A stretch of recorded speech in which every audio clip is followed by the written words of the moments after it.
Yeah, you have to cut it. If not, we put off. How's the day, everybody? They're still We hope you're having some interesting discussions around decolonization and self-determination. Okay, thank you, Joe. At this time, ladies and gentlemen, please help me in welcoming the Lieutenant Governor, Josh Tenorio, who will be giving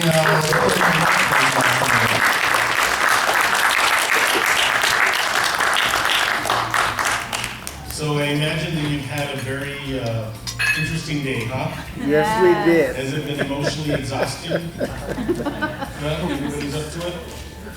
Well, you know, this is the most complicated issue that our island and our people have faced. It has taken so many turns. In the last few decades, there seemed to be progress. And then sometimes that some people may think it's progress, some people think it's regress. And so I think that the very fact that it is a relevant topic in the minds of younger people, I think is very positive. And I just tell you that this is, I would say, the most difficult political issue that we have. And I've been following this issue for 30 years now, and I'm only 45. And I'll just maybe take you back. And in 1989, I was in the Guam Youth Congress when we went to what was basically a field hearing on the Guam Draft Commonwealth Act that the people of Guam had approved in 1987, and that was going before Congress. And I think looking back and looking at all the literature and talking to all of the people that were involved in many ways, I'd say that you know, there were several articles there that were inherently contrary to U.S. law. And so I would want to take you back and say that I think part of the difficulties that we have in dealing with political status throughout the territories are these infamous insular cases in the early 1900s that really set the tone for how the United States was going to deal with these territories or these colonies. By the way, the United States is not supposed to have colonies. It's contrary to the moral fabric of its existence. And it kind of just happened because the United States became a world power, and there were different times. I mean, the Supreme Court that decided the insular cases in the early 1900s certainly was the court that at that time was allowing a lot of things that we would consider to be offensive here. The fact that those were times that women were fighting for the right to vote, when there were states that were divided economically, determining and had differences on what they would consider property, other human beings. Those are certainly things that are offensive and are certainly not part of where we come today. And so these insular cases, from time to time, there have been opportunities, I thought, or some cases to go before the U.S. Supreme Court to see if there can be a refresh. And so as you might know, that I spent about 5 years working for the courts, and I will tell you that when judges and justices and court administrators go to their various court schools, really the courts are supposed to evolve with society. They're supposed to be responsive to what is happening. And so we find ourselves in this hiatus when we don't have, or when we have law that has been set for us, you know, almost 100 years ago, quite frankly. Actually more than 100 years ago that we're still dealing with today. So 2 weeks ago, I think it was, I was speaking about this to a National Lieutenant Governor's meeting, and they themselves were kind of like, you know, puzzled. They don't know what to say. People don't know what to say when you tell them that you don't get to vote for the President of the United States. At least they don't know what to say when you tell them that your father was drafted in the Vietnam era, but he couldn't meaningfully participate in electing the commander-in-chief that was making the decisions. And we also find ourselves in a big paradox because we are celebrating, by the way, the 75 years of the end of World War II. which was the most horrible time that we felt on this island. And we find ourselves really in this paradox of feeling eternal gratitude and realizing and recognizing all the things that happened 75 years ago during the war era. We find ourselves talking, and I would say that the fact that we have the discourse and we can be able to talk civilly about our differences is a dramatic, positive achievement considering where we could have been in our past. And so I just like to say that this confusion, this inertia in dealing with territories, it can be discouraging, but I do think that it calls on people to continue to say that it is a relevant topic to be discussed. Not everybody in this room is a natural-born citizen. Actually, even that statement probably is a legal case. It really is subject to what you think. And so it is something that I would encourage people to look at. So back on those insular cases, right, and these are cases that were ruled on between 1901 and 1910. So Jan's correct, it was more than 100 years ago. These cases facilitated the expansion of the United States beyond its continental boundaries and facilitated an expanding superpower that's laying the framework for its own self-preservation and its own national interests. They established the constitutional justification for colonialism by holding that the territories were owned by, but not part of, the United States. And in the unincorporated territories, as you know, the US Constitution does not fully apply to the people that live here. So last night, the governor and I, the speaker and I got a call to go up to the airport for a refueling stop. And guess what? The former President Obama came on his way back from Malaysia. We had a chance to talk about some pleasantries. And, you know, he was really wanting to talk about, you know, what's going on. We were talking about labor, talking about the military expansion, all that kind of stuff. But we didn't have the time to talk about political status. And I thought about the whole night afterwards, I kept thinking about how could you explain to a former president of the United States, or for the president of the United States for that matter, what it would be like. And I thought that the next time I think I'm gonna start using the line, you know, why don't you move to Guam? And when you do and you vote in our elections, you will find out that you will not get to vote for any of your successors. You will not have an opportunity to do that. And it's complicated, right? The president is not voted for really by the people. It's voted by an electoral college representing 50 states in a union.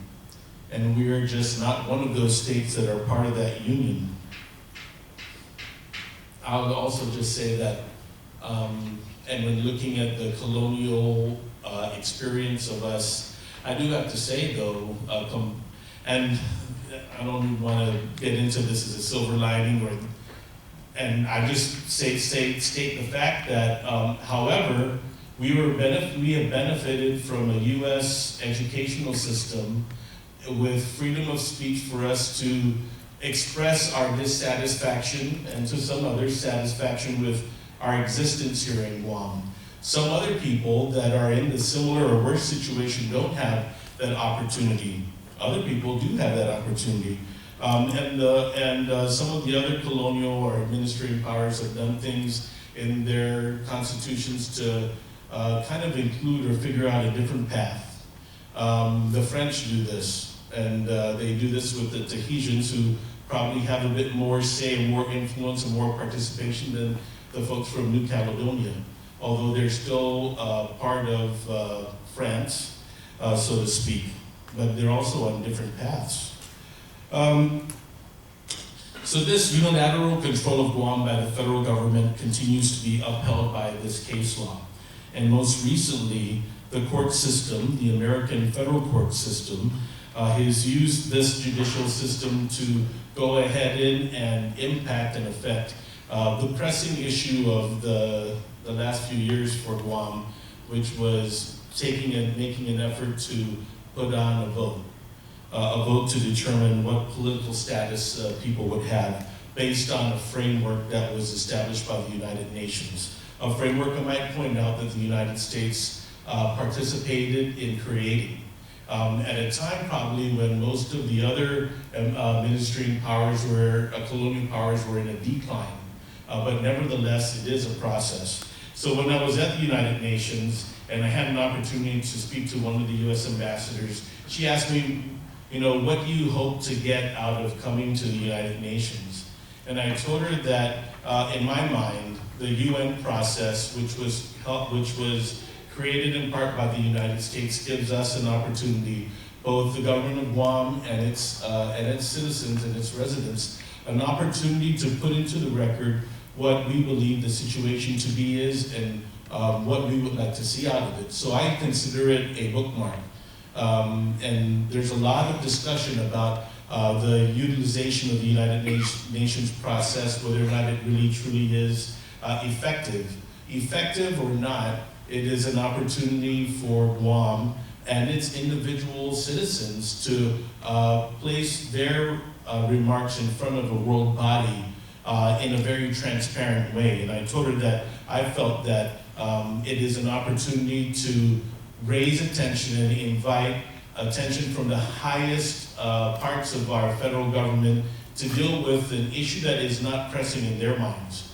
That's how I really see the UN process is, and I told them, and I've said this to people, that unless we really have the attention of the President of the United States or the congressional leadership, we will never be able to use a political process to try and address things. It's just because the country is huge. The United States is a bigger country in the year 2019 than it was in 1901, certainly in 1910. How many more states were admitted to the Union since 1901 or 1910? The U.S. is a big enterprise, and competing interests domestically and internationally, and now with an impeachment trial looming, clearly the political rights of people, U.S. citizens in particular, indigenous and non-indigenous that are living in the U.S. Pacific or the U.S. territories are not a pressing matter for them to consider. And I do think that the UN process is at least a way that even those in leadership or bureaucracy in the State Department or elsewhere are able to elevate the status or at least think of that we have an unresolved issue here in Guam. Our native inhabitant population is another issue, and it's a testy issue at times because we are caught in a crossroad where we are taught that the United States is a country that doesn't have any ethnic specificity. When you're a US citizen, you're supposed to be equal as the next one next to you. But not all of us see it that way, and quite frankly, even in the courts, people have different opinions. So it is a difficult issue, but I just like to propose that addressing it, and what really we're looking for, and unfortunately, I mean, if you look at this issue from the 80s, it used to be a binding vote where we were looking to bind the government of Guam, bind the people of Guam to a political status choice for the government to pursue, versus now, which is a court case about a non-binding vote in the government of Guam for people. I mean, it really are two different things, and so I'm kind of one of those that I understand the issue and the importance of advancing the issue, but I'm also one of those not scared. I'm kind of like, okay, let's just go for it. I don't really, I better not get myself in trouble. I just think that we're living in a reality. There's a lot of people that are on this island. They have chosen to live here. There are people that should be here that are not. Majority of Chamorros live in the United States. Some people would say that they've engaged in a permanent migration. A permanent migration, by the way, into full rights, as opposed to people who have a birthright citizenship in the United States that have moved here to Guam to register to vote for less rights than they would have if they were coming in any of the 50 states. It really is, you would think that it is a joke, but it is not. So there has to be a way that we recognize the injustices, I feel, that the people of Guam, the native people, the Chamorro inhabitants have had. And I really do think it's recognition. It's just a pure and simple recognition and of interest. What exactly do they see their future to be? I would guess that a lot of people are happy with what they have. And the job of the commission is to understand what are the economic models or the economic considerations that make this a relevant issue to people. Are people going to continue public assistance under any different kind of status? By the way, if we were afforded an opportunity to become fully integrated in the United States, are we prepared to have a local tax system? There is a tax advantage being in our current status where we get to keep the amount of federal income taxes here. Of course, that's a consequence for that, right? Because we have a considerable amount of land that was taken by the U.S. government for military purposes without really a true compensation. It continues to be very, very interesting and very complicated. Let me talk about, and Gus, can you give me a water because I couldn't. Let me talk about one of the other things. I think we have a military expansion going on, and not everybody is on the same page on the military expansion, and we can also debate to what extent the decision-making process includes us or excludes us, but we also have to deal with the reality that it's happening around us. And so I would just tell you that I think that just like we did before, and some people would suggest or argue that in the past, especially after the war, Chamorro people were very would voluntarily submitted lands for them to be used, having just survived a 2.5-year occupation.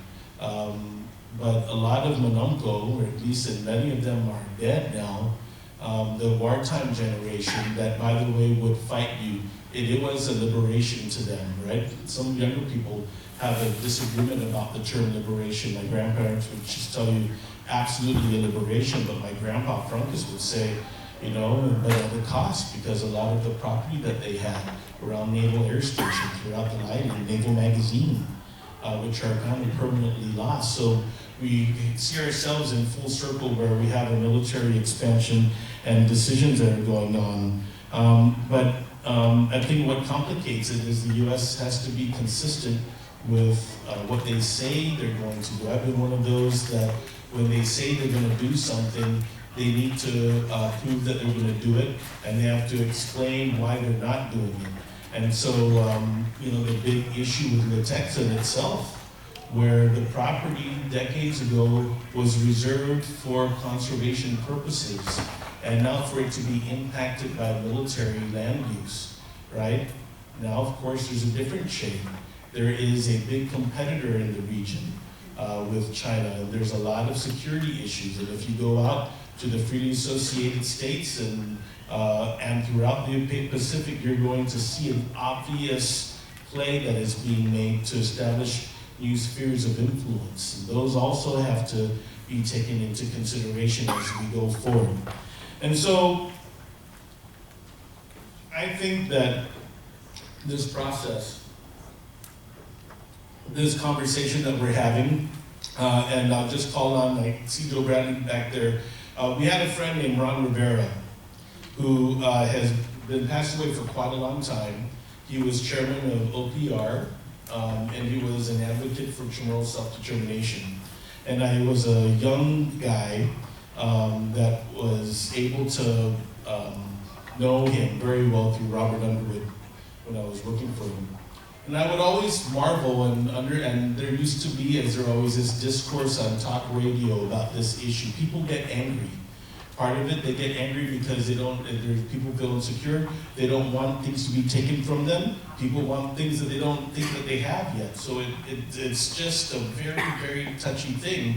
And I would always marvel that here this leader of a legitimate school of thought in our society would never get mad. I'd always, weren't you Joe, right? He'd just turn it up. And his whole thing was, people are talking about it. I don't care what issue, what side of the issue they're talking about it. It's relevant, they're thinking about it. And I would just submit that going forward and having forums like this, and I imagine that you have heard the four corners of the world when it came to this issue of political status and moral self-determination and decolonization, and where all these ideas clash with each other or go down the same stream. The fact is that you're talking about it and it means something, and I don't have an answer about where it's going to go. I think that you take opportunities where they come and you're very clear and open and honest with what you think of. And in the end, we live in a democracy. It's going to be the rule of law and majority will. And I just look forward to facilitating opportunities where the advocates for the different political status options are able to get good information vetted by the experts and present it to the people. So they make a determination and we go down. But in the meantime, we still have business of governing the island. That doesn't mean that there aren't things or little victories that we can try and win. And we need to be doing things on both fronts. On the big picture, pushing down and wanting more. And I think we do want more. And I'm a U.S. citizen. I would like to vote for the President of the United States. If I'm a U.S. citizen, I want to be fully involved if we're really supposed to be in America. And if we're not, then we should be able to have the freedom to take advantage of our uniqueness, our strategic location, our economic entrepreneurship, our ability to welcome, have visitors, to develop the economy in a way at least that we can define. And how do we get there? It's by just pushing forward. So that's kind of my perspective. I don't have any earth-ending. I mean, this again is a very complicated issue. But I do think that what it's suffered in the past, what is its relevance? What is the connection that a political status option has to your well-being and your pocketbook and your checkbook, and how much are eggs going to cost? What are those things? In the meantime, those kinds of uncertainties, you should be thinking, and this is the generation thinking already about food security and what can we do for ourselves to make us more self-sufficient. Because by the way, people of Guam, we're a big-time self-sufficient society for thousands and thousands and thousands of years. It's in our inherent nature, and we probably need to do things individually to get us to that point so that we can have the freedom to do whatever it is we want. Most people might want to go down the other way. In the end, they'll have to vote. But in the meantime, we have a lot of work to do. And I just invite all of you that are on this issue, finish your studies, get to work, figure out ways to pass on the study and be open-minded. I'm very open-minded. I don't like to get mad when I hear discourse.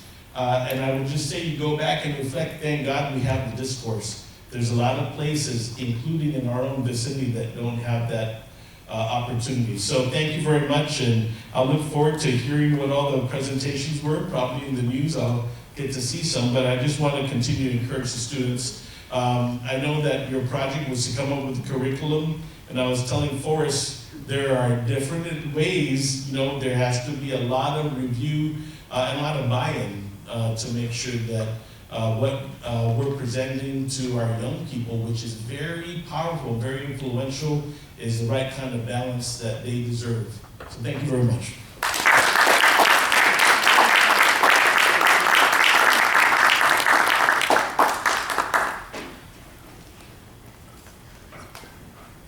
Thank you, Lieutenant Governor Tenorio. Now we'd like to take this time to call upon the President of the University of Guam to give his closing remarks. Everyone, please give a round of applause to Dr. Thomas Christ.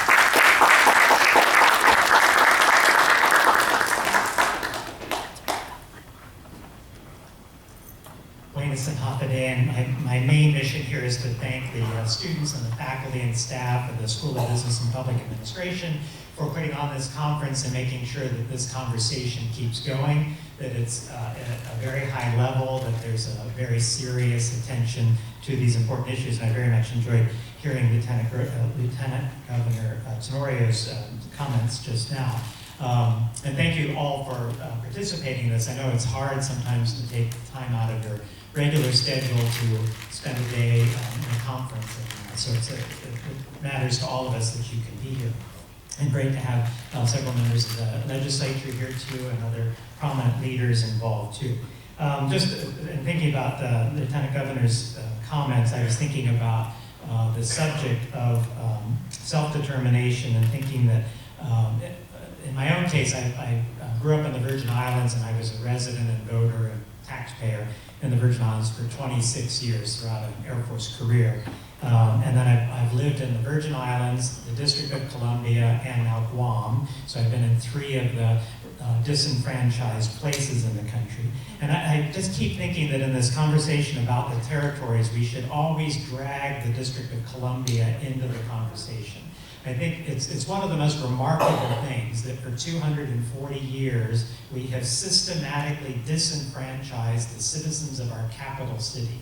And I know of no other kingdom, country, republic, or empire that has done that sort of thing to its own capital city, which it really is remarkable. And if you read some of the founders' letters and so on, they recognize that this was a weird setup that they were setting up in DC, and that they expected it to be resolved within a reasonable time. Well, 240 years is a very long time. I know practically the district likes not to be involved with the territories, and particularly Eleanor Holmes Norton, the long-serving delegate from DC, prefers not to mention the territories when talking about DC's issues. But I think from our point of view, we should remark on the disenfranchised places in the country. And so DC is different in that they do have 3 electors in the Electoral College so that they get to vote for president for the last 50 years or so. They suffer from taxation without representation because they're forced to pay federal tax to the federal government. In our case, we get to keep it here, so there's a little bit of a distinction. Lieutenant Governor Tenorio mentioned that it's sort of our compensation here that sort of for having the bases that we also get to keep the tax. So the Virgin Islands has essentially the same status that we have, and they don't have any bases or any of that sort of advantage. So another thing that as we've had the conference on decolonization that we had in the earlier sort of August, September timeframe, a lot of the conversation goes, particularly in terms of statehood for Guam. I keep worrying about the other territories that can't do that. And thinking about American Samoa and the Virgin Islands, where statehood really, at least not for the foreseeable future because of the small size, it's just harder to imagine. So I keep wanting to think of solutions that take the other territories along with us in some way. So even if we think about statehood for Guam or statehood for the Marianas maybe, that we think about solutions that could help all of the territories. So that might be because I've been sort of involved with more than one. And then I often think too that Puerto Rico's had the situation too where the electorate's been given 3 choices, and it's statehood, independence, and then something in between. And so I always think if you give people 3 choices, you'll never get anything that looks like an overwhelming recommendation. So I think something along the lines of equal citizenship is what should be the motivation. And however you might solve that. It seems to me we might be able to solve the equal citizenship thing without technical statehood. So for DC and the territories, you could probably, Puerto Rico seems like an obvious candidate for statehood, but it seems to me that you could come up with some solution. Direct election of the president would solve the president issue. Full membership of our delegates to Congress as full members of the House would solve that. You'd be left without a senator, but maybe we could, an amendment to the Constitution, 1 senator from each of the territories would fairly well solve the equal citizenship thing. The other alternative to that is full independence for equal citizenship. And then, if you're an independent country, as our neighbors to the south have done, then they can choose to be in free association with the US or any other country, but it seems to me that those should be the arguments around equal citizenship, resolve it in multiple ways, whether statehood, something in between, or independence that might have some variation of free association or not. And then also, the Lieutenant Governor talked about the insular cases, and I just think it's worth mentioning that maybe you did already in the conference, but 8 of the 9 members of